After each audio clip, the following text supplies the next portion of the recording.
ನಮಸ್ತೆ to all my ಪರಂ souls. ಇವತ್ ಮಸಾಲೆ ಹಚ್ಚಿಸ್ಕೊಂಡು ರೋಸ್ಟ್ ಆಗ್ತಾ ಇರೋ ಮೂವಿ ಸೆಂಟ್ರಲ್ ಜೈಲ್.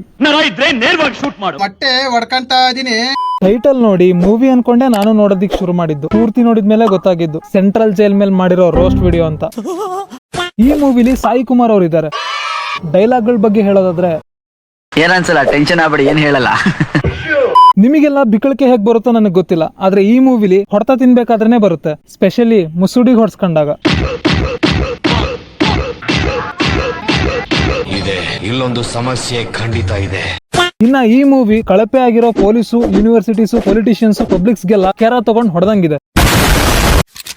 ನಾನ್ ಯಾಕೆ ಈ ತರ ಹೇಳ್ತಿದ್ದೀನಿ ಅಂತ ಈ ವಿಡಿಯೋ ಕೊನೆಯಲ್ಲಿ ನಿಮ್ಗೆ ಗೊತ್ತಾಗುತ್ತೆ. ಸೊ ವಿಡಿಯೋನ ಸ್ಕಿಪ್ ಮಾಡದೆ ಕೊನೆ ತನಕ ನೋಡಿ ಅಂತ ಹೇಳ್ತಾ ಬನ್ನಿ ತಡ ಮಾಡದೆ ಈ ಫಿಲ್ಮ್ ನ ಮೀಡಿಯಂ ಫ್ಲೇಮ್ ಅಲ್ಲಿ ರೋಸ್ಟ್ ಮಾಡೋಣ.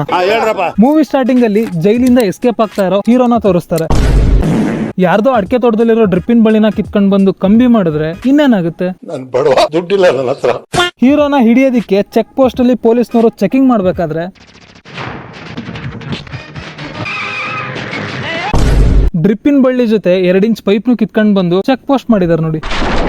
ಆಮೇಲೆ ಜೈಲರ್ ಬಂದು ಹೀರೋನ ಸ್ಟ್ಯಾಚು ಮಾಡಿ ಹಿಡ್ಕೊಂಡು ಹೋಗ್ತಾನೆ. ಯಾಕೆಂದ್ರೆ ನೀವೇ ನೋಡಿ, ಜೈಲರ್ ಬಂದಾಗ ತಪ್ಪಿಸ್ಕೊಳ್ಳೋದಿಕ್ಕೆ ಸೈಡಲ್ಲಿ ಅಷ್ಟೊಂದು ಜಾಗ ಇದ್ರು ಸುಮ್ನೆ ನಿಂತ್ಕೊಂಡಾನೆ. ಇನ್ನೊಂದ್ಸಲ ನೀ ತಪ್ಪಿಸ್ಕೊಳ್ಳಕ್ ಪ್ರಯತ್ನ ಪಟ್ರೆ ನಮ್ ಜೈಲ್ ಟ್ರೀಟ್ಮೆಂಟ್ ಏನು ಅಂತ ತೋರಿಸ್ತೀನಿ. ಮಚ್ಚಿ, ಈ ಆಸಿಡ್ ರಾಜನ ಹತ್ರ ನೀನ್ ಹಣ ಕೇಳಿದ್ರೆ ಈ ಆಸಿಡ್ ನಿನ್ ಮುಖದ ಮೇಲೂ ಬೀಳುತ್ತೆ. ಏನಂತ್ಯ?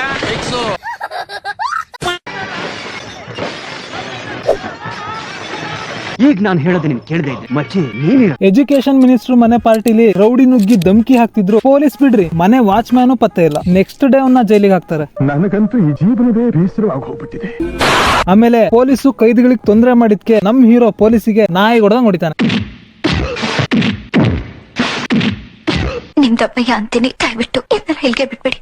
ಅಲ್ಲಿಗೆ ಜೈಲರ್ ಬಂದಾಗ ಅಣ್ಣ ಯಾಕೆ ಹೊಡೆದ ಅಂತ ಹೇಳೋದಿಕ್ ಶುರು ಮಾಡ್ತಾನೆ. ಇವ್ರು ನಮಾಜ್ ಮಾಡಿ ತಡವಾಗಿ ಬಂದು ಊಟ ಕೇಳಿದಕ್ಕೆ ಊಟನು ಕೊಡದೆ ನಾಯಿ ಹೊಡೆದಂಗ್ ಹೊಡಿತಿದ್ದ.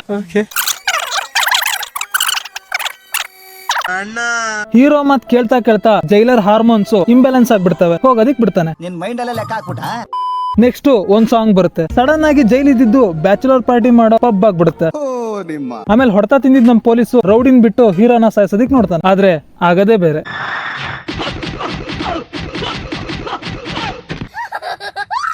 ನನ್ನೇನು ಗುಂಡು ಅಂತ ತಿಳ್ಕೊಂಡಿದೀಯಾ? ನಾನು ಗುಂಡು ಅಲ್ಲ, ಗಾಂಡೀವಿ.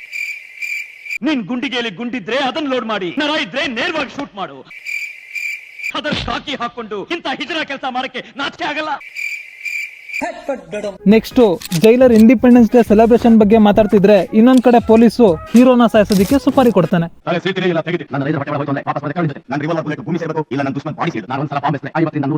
ತಾಯಿ ಪಾಪನ ಮಕ್ಕಳು ನಂಗೆ ಯಾರು ಅಂತ ಗೊತ್ತಿಲ್ಲ. ನಿಮ್ಗೆ 2 ಸಲ ಅವಕಾಶ ಕೊಟ್ಟೆ, ಆದ್ರೆ ನೀನೇನು ಕಿಸಿಲಿಲ್ಲ.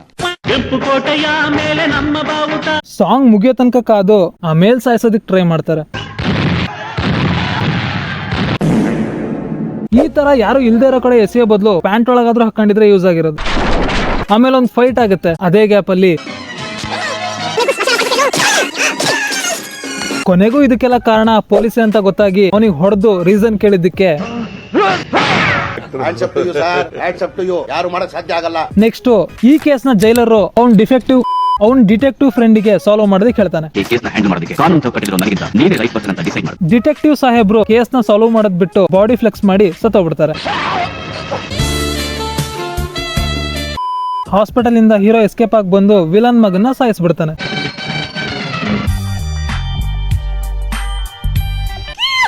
ನೆಕ್ಸ್ಟ್ ನಮ್ ಮಿನಿಸ್ಟರ್ ರೌಡಿಗಳನ್ನ ಬಿಡ್ತಾನೆ ಹೀರೋನ ಹುಡುಕಿ ಸಾಯಿಸೋದಿಕ್ಕೆ. ಹುಡುಕಿ ಸಾಯಿಸೋದಿರ್ಲಿ, ಅವ್ರ ಸುತ್ತಾನೆ ಓಡಾಡ್ತಿದ್ರು, ಯಾವನಿಗೂ ಗೊತ್ತಾಗೋದಿಲ್ಲ. ಕೊನೆಗೂ ನಮ್ ಜೈಲರೇ ಕಷ್ಟಪಟ್ಟು ಹುಡುಕಿ ಬಿಕ್ಕಳಿಕೆ ಬರಂಗ್ ಹೊಡೆದು ಹೇಳ್ಕೊಂಡ್ ಹೋಗ್ತಾನೆ. ಅದೇ ರಾತ್ರಿ ಮಿನಿಸ್ಟರ್ ನಂದೆಲ್ಲಿಟ್ಟು ನೈಸ್ ಮಾಡ್ಲಿ ಅಂತ ಜೈಲರ್ ಹತ್ರ ಬಂದು ರಾಜಿ ಆಗೋದಿಕ್ ನೋಡಿದಾಗ ಆಗ ಜೈಲರ್ ಮನೆ ತಾತ ಬಂದು ಹೀರೋ ಬಗ್ಗೆ ಕೇಳ್ತಾನೆ. ಅದಕ್ಕೆ ನಮ್ ಜೈಲರು ಹೀರೋ ಫ್ಲಾಶ್ ಬ್ಯಾಕ್ ಹೇಳೋದಿಕ್ ಶುರು ಮಾಡ್ತಾನೆ. ಹೀರೋ ಮೆಡಿಕಲ್ ಎಕ್ಸಾಮ್ ಬರೀಬೇಕಾದ್ರೆ ಮಿನಿಸ್ಟರ್ ಮಗ ಅವನ್ ಬದಲು ಯಾರಿಗೋ ದುಡ್ಡು ಕೊಟ್ಟು ಬರ್ತಿರ್ತಾನಂತೆ. ಅದೇ ವಿಷಯಕ್ಕೆ ಹೀರೋ ಮತ್ತೆ ಅಲ್ಲಿರೋ ಸ್ಟೂಡೆಂಟ್ಸ್ ಗಲಾಟೆ ಮಾಡ್ಬೇಕಾದ್ರೆ ಹೀರೋ ಅಣ್ಣ ಸಿನ್ಸಿಯರ್ ಪೊಲೀಸ್ ಆಫೀಸರ್ ಆಗಿರೋದ್ರಿಂದ ಬಂದು ಅರೆಸ್ಟ್ ಮಾಡ್ಕೊಂಡು ಹೋಗ್ತಾನಂತೆ. ಹೀರೋ ಅದಕ್ಕೆ ಸಿನ್ಸಿಯರ್ ಲಾಯರ್ ಆಗಿರೋದ್ರಿಂದ ಬಂದು ಬಿಡಿಸ್ಕೊಂಡು ಹೋಗ್ತಾಳಂತೆ. ಆಮೇಲೆ ಒಂದ್ ಸಾಂಗ್ ಬರುತ್ತೆ. ಹಿಂಗಿರ್ಬೇಕಾದ್ರೆ ಒಂದಿನ ಮಿನಿಸ್ಟರ್ ಹೇಳ್ದಂಗೆ ಕೇಳಲಿಲ್ಲ ಅಂತ ಮಿನಿಸ್ಟರ್ ಹೀರೋ ಅಣ್ಣನ ಸಾಯಿಸ್ಬಿಡ್ತಾನಂತೆ. ಅಣ್ಣನ್ ಕೊಂದವ್ರನ್ನ ಹೀರೋ ಕೊಲ್ಲೋದಿಕ್ ಹೋದಾಗ ನೆಕ್ಸ್ಟ್ ಕೋರ್ಟ್ ಅಲ್ಲಿ ಕೇಸ್ನೇ ಉಲ್ಟಾ ಪಲ್ಟಾ ಮಾಡಿ ಆಪೋಸಿಟ್ ಲಾಯರ್ ಇನ್ಸಲ್ಟ್ ಮಾಡಿದ್ದಕ್ಕೆ ಹೀರೋ ಅತ್ತಿಗೆ ಹಾರ್ಮೋನ್ಸ್ ಇಂಬ್ಯಾಲೆನ್ಸ್ ಆಗಿ ಕೂತಿದ್ದ ಜಾಗದಲ್ಲೇ ಹೋಗ್ಬಿಡ್ತಾಳೆ. ಅಣ್ಣ ರೊಚ್ಚಿಗೆದ್ದಿದ್ದಕ್ಕೆ ಹಿಡಿದು ಜೀವಾವಧಿ ಶಿಕ್ಷೆ ಕೊಟ್ಟು ಜೈಲಿಗೆ ಹಾಕ್ತಾರೆ. ಸೊ ಇದು ಹೀರೋ ಫ್ಲಾಶ್ ಬ್ಯಾಕ್. ಈಗ ಕತೆ ಪ್ರೆಸೆಂಟ್ ಬರುತ್ತೆ.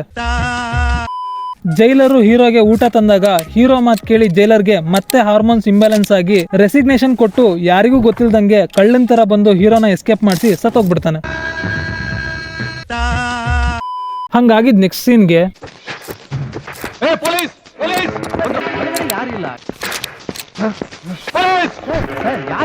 ಫೈನಲಿ ನಮ್ ಹೀರೋ ಮಿನಿಸ್ಟರ್ ಇರೋ ಜಾಗ ತಿಳ್ಕೊಂಡು ಹೋಗಿ ಸಾಯಿಸ್ಬಿಡ್ತಾನಂತೆ.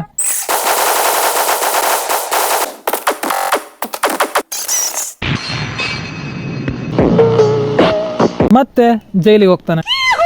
ಮೂವಿ ಬಂದು ತುಂಬಾ ವರ್ಷಗಳಾಗಿದ್ರು ಕಂಟೆಂಟ್ ಮಾತ್ರ ಇವಾಗಿನ ಸಿಚುವೇಶನ್ಗೂ ಸರಿಯಾಗಿ ಸೂಟ್ ಆಗುತ್ತೆ. ಐ ಮೀನ್ ಸ್ಕ್ಯಾಮ್ಸ್ ಇನ್ನ ನಿಂತಿಲ್ಲ.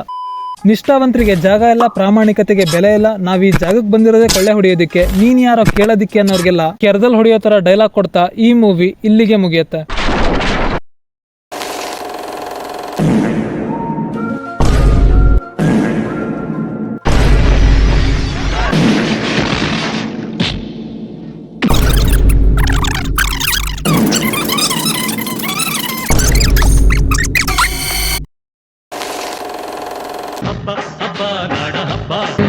ಇವನ್ ಪೇಪರ್ ನ ಅವನ್ ಬರೀತಾ ಇದ್ದ. ಇದಕ್ಕೆ ಲೆಕ್ಚರರ್ ಸಪೋರ್ಟ್ ಇದೆ ನೋಡಿ ಸಾರ್ ಅಂತ ನಿಮ್ಮ ಹತ್ರ ಕಂಪ್ಲೇಂಟ್ ಕೊಡಕ್ ಬಂದ್ರೆ ನಮ್ಮ ಎಜುಕೇಶನಲ್ ಸಿಸ್ಟಮ್ ಎಂತ ಅಧೋಗತಿಗೆ ಇಳಿದೋಯ್ತು ಸರ್. ಏಯ್ ಬಾಲ್, ನಾನು ಈ ವಿಡಿಯೋ ಮಾಡಿರೋದು ಮನೋರಂಜನೆಗೋಸ್ಕರ. ಈ ವಿಡಿಯೋನ ಯಾರು ಸೀರಿಯಸ್ ಆಗಿ ತಗೋಬೇಡ್ರಿ. ಹಂಗೆ ನಾನ್ ರೋಸ್ಟ್ ಮಾಡಿರೋದು ಈ ಫಿಲ್ಮ್ ಅಲ್ಲಿರೋ ಕ್ಯಾರೆಕ್ಟರ್ ಗಳಿಗಷ್ಟೇ. ಅದ್ ಬಿಟ್ರೆ ಈ ಫಿಲ್ಮ್ ಅಲ್ಲಿರೋ ಆಕ್ಟರ್ಸ್ ಗಳಿಗೂ ನನಗೂ ಯಾವುದೇ ರೀತಿ ಪರ್ಸನಲ್ ಹೇಟ್ ಇಲ್ಲ. ಈ ಮೂವಿ ರೋಸ್ಟ್ ನಿಮ್ಗೆ ಏನಾದ್ರು ಇಷ್ಟ ಆಗಿದ್ರೆ ಈ ವಿಡಿಯೋನ ಲೈಕ್ ಮಾಡಿ. ಈ ತರದ ರೋಸ್ಟ್ ವಿಡಿಯೋಗಳಿಗಾಗಿ ಈ ಚಾನಲ್ ನ ಸಬ್ಸ್ಕ್ರೈಬ್ ಮಾಡ್ಕೊಳ್ಳಿ. ಮುಂದಿನ ವಿಡಿಯೋ ಮಾಡಿದಾಗ ಸಿಗ್ತೀನಿ. ಅಲ್ಲಿವರೆಗೂ ಟೇಕ್ ಕೇರ್, ಬಾಯ್. ನೋಡಕ್ ಸಾಮಾನ್ಯ ಅಲ್ಲಪ್ಪ ಇವನು.